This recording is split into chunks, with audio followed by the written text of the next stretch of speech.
Hello everyone, my name is Rocio Pimentel and I'm going to be helping you navigate how to submit a Hurricane Ian housing recovery intake form. So here it gives us a few options. One, we can either create a new application or we can resume an application, we can check our application status, or we can log out. At the bottom of the page, you'll see a little more information regarding languages. It says to request translation, interpretation services, or to request reasonable accommodations for an alternate format, please email LeeCares@leegov.com or call 239-382-5453. So we are going to go ahead and create a new application.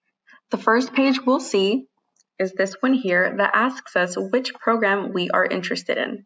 It reads, please select the LeeCares assistance program that best fits your need.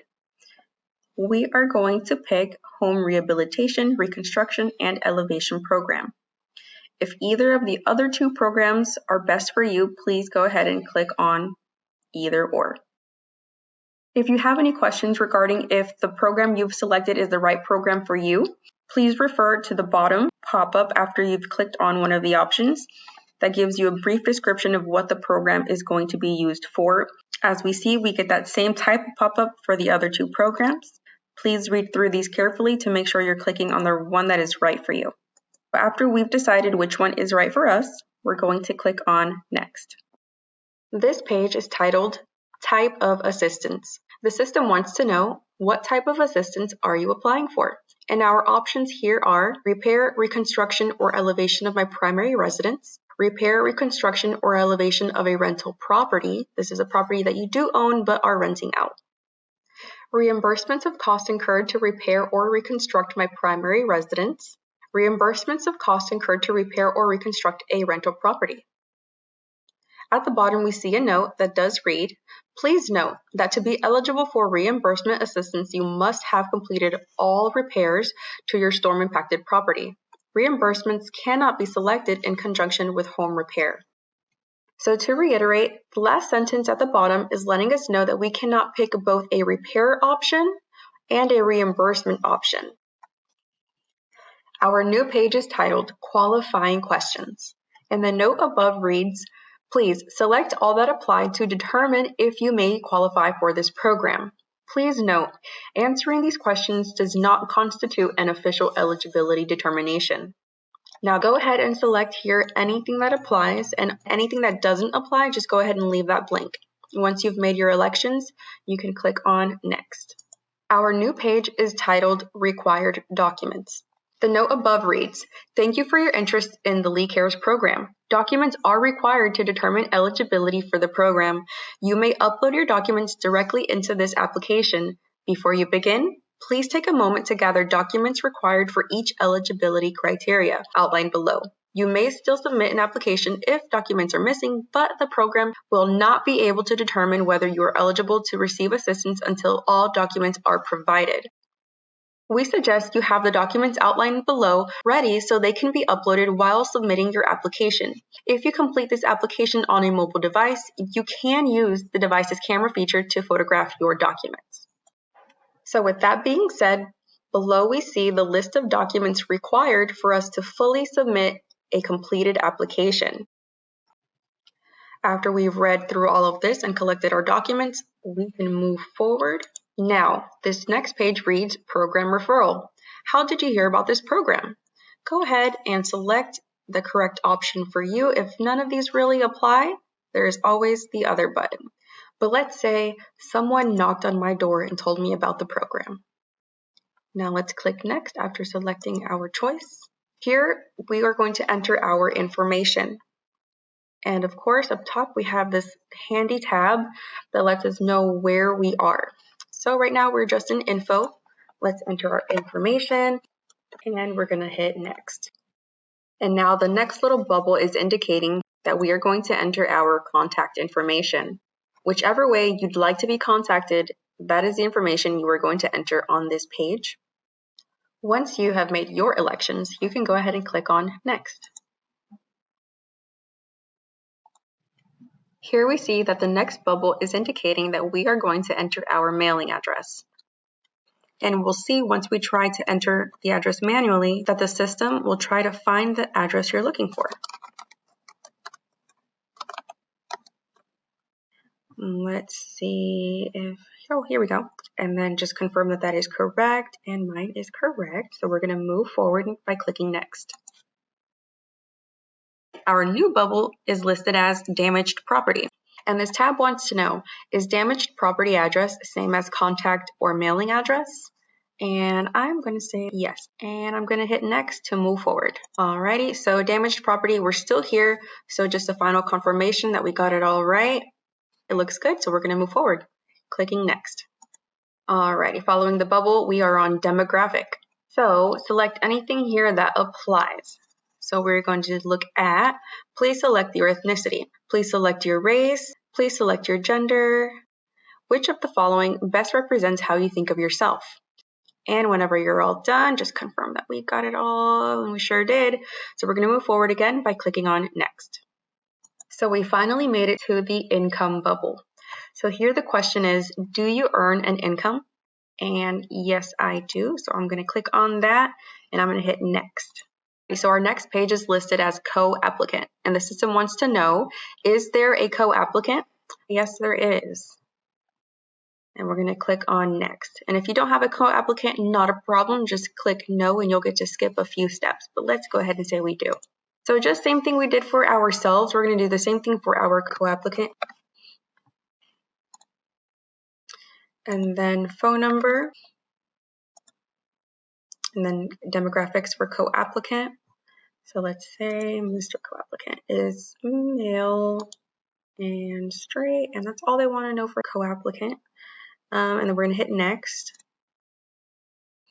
And does co-applicant earn an income? Again, yes or no, whatever applies, and next. Alrighty, so here we see a page titled Power of Attorney, and it asks, would you like to designate a power of attorney to act on your behalf with regard to your application? Power of attorney is a person legally authorized to act on your behalf. So if you do have a person such as that, we're going to click on yes, and if you do not, we're going to click on no. But just so you guys can see what that looks like at the end, we're going to click on yes. And next, and then they want to know this power of attorney's information. So after we've done that, we can click on next. Okay, so we have here communication designee, similar but different. And the page asks, would you like to designate a communication designee? A communication designee is a person who is authorized to communicate with the program about your application. A communication designee cannot make decisions on your behalf.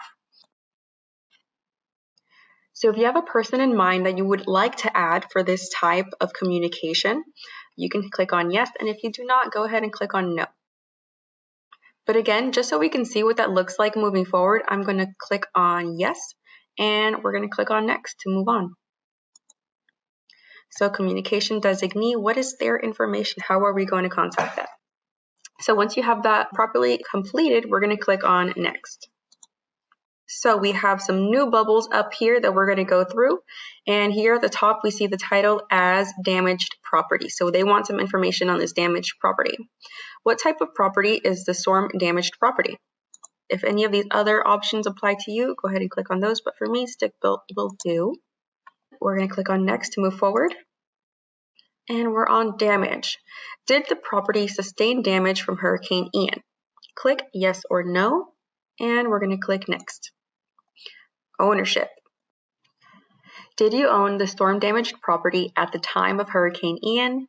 And lastly, do you currently own the storm damaged property? Once you've made your elections, we can click next. Residence. Was the storm damaged property your primary residence at the time of Hurricane Ian? Select yes or no. And once you've selected, you can click on next. Info. Some more info. Here we go. What year was the storm damaged property built? Did the property site historically include any of the following? Please check all that apply. Is there a gas or fuel storage tank connected to this property that is used for heating or cooking? And once you have selected everything that is applicable and completed your year of construction for this home, we are going to click next.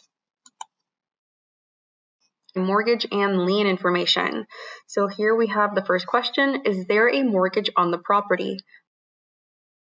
Are there any liens other than a mortgage on the property?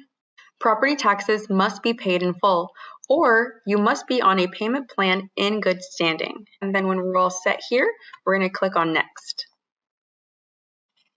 Household members is the title of our new page.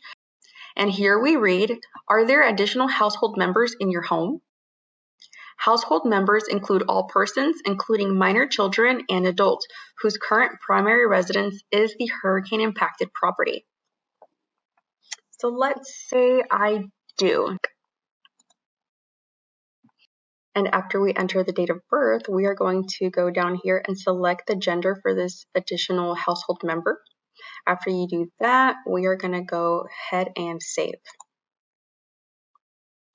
So here we see we're still on household member, and the system is asking here, are there additional household members in your home? So let's go ahead and say that Sammy Sam is the only thing we got going on. So we're going to hit no and next. Alrighty, our new tab is disability.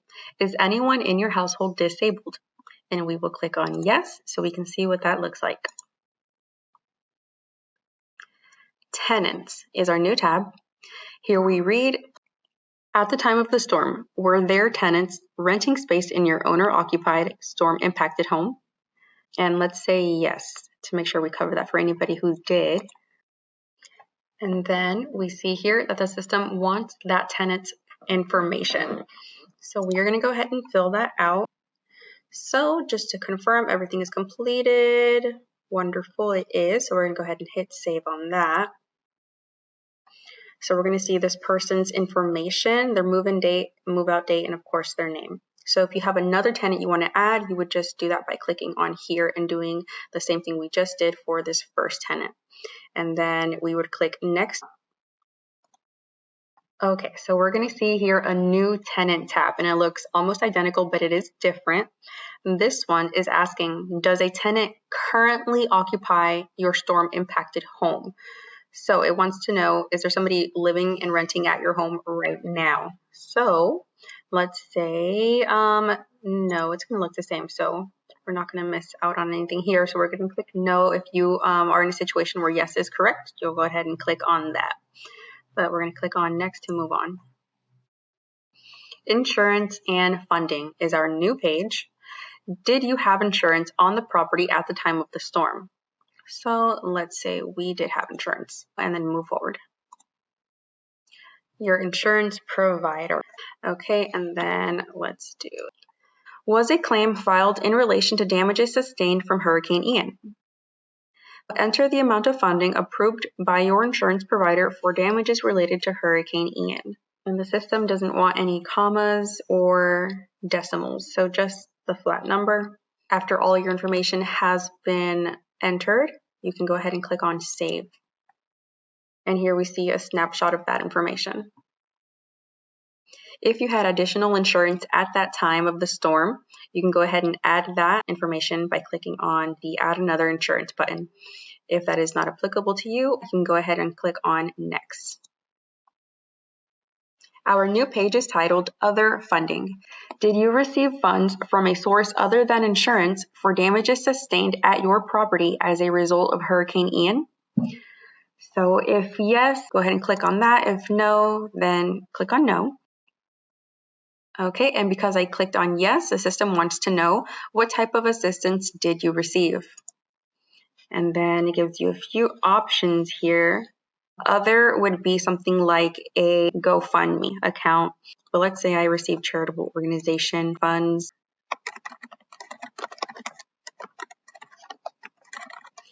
Okay, and let's say they gave me $5,000. So we're going to hit save on that. And then here it is, and next.